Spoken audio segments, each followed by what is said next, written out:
Doctor Himanta Biswa ডাঙৰীয়াৰ নেতৃত্বত আজি আমাৰ অসম যেনেধৰণে আগবাঢ়ি গৈছে, আমি কেন্দ্ৰৰ চৰকাৰ ৰাজ্যসভাৰ বা উচ্চ সদনত আমাক প্ৰেৰণ কৰাত মই সৰ্বপ্ৰথমে ৰাষ্ট্ৰীয় সমিতিলৈ মাননীয় সভাপতি নবীনজীক মই আন্তৰিক ধন্যবাদ জনালোঁ। প্ৰধানমন্ত্ৰী ডাঙৰীয়া, আমাৰ union home minister Amit Shah ডাঙৰীয়া, ৰাজ্যিক সভাপতি দিলীপ শইকীয়া, আমাৰ মাননীয় মুখ্যমন্ত্ৰী ডক্টৰ হিমন্ত বিশ্ব ডাঙৰীয়াকে আদি কৰি আমাক ৰাজ্যিক নেতৃবৰ্গক, কেন্দ্ৰীয় নেতৃবৰ্গলৈ মই আন্তৰিক ধন্যবাদ জনাইছোঁ যে এনেকুৱা এটা গুৰুত্বপূৰ্ণ এখনত এই অভাজনক প্ৰেৰণ কৰিছে।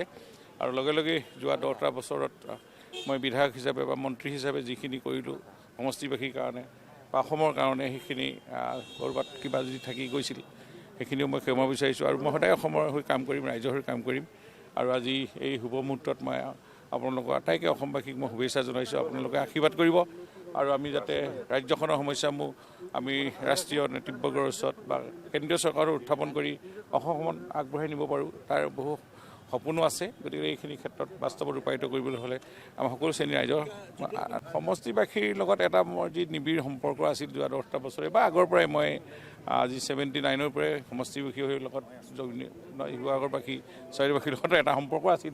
সেইটো ক্ষেত্ৰত তেওঁ স্বাভাৱিকভাৱে আৱেগিক হৈ যায় যে তেখেতসকলে বিধায়ক হিচাপে পাব বিচাৰিছিল, কিন্তু যিহেতু আমাৰ হাইকমাণ্ড আছে, আমি ৰাষ্ট্ৰীয় নেতৃত্বৰ যেনেধৰণে বিচাৰিছে আমি সেইদৰে কামখিনি কৰিব লাগিব।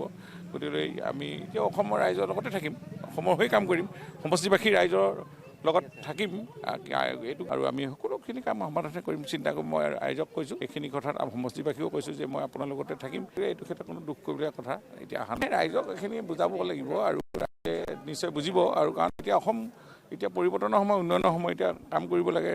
আমাৰ ৰাজ্য পিছ পৰি থকা সমষ্টিবোৰ আগবঢ়াব লাগে। এইবিলাক ক্ষেত্ৰত আমি সকলোৱে এক হৈ কাম কৰিম।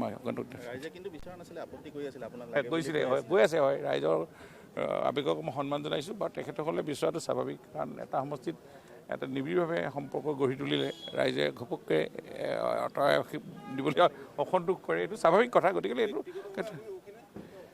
ব্যক্তিগত কথা। এটা আমি এটা ৰাজনৈতিক দলৰ, আমি ৰাইজৰ ধৰক আমাৰ হাইকমাণ্ড আছে, আমি ৰাইজে যেনেকৈ নিৰ্দেশ দিব, দলে যেনেকৈ নিৰ্দেশ দিব তেনেকৈ কাম কৰিব লাগিব। এইটো আমাৰ, মই য'তে দিয়ে মই ত'তে কাম কৰিম। মই আগতেও কৈছোঁ যে এইটো হাইকমাণ্ডে তেনেধৰণে কৰিব লাগিব। ৰাষ্ট্ৰীয় দলটোত জইন কৰোঁতে আমাৰ সেইটো আমি সেইদিনাই এইখিনি কথা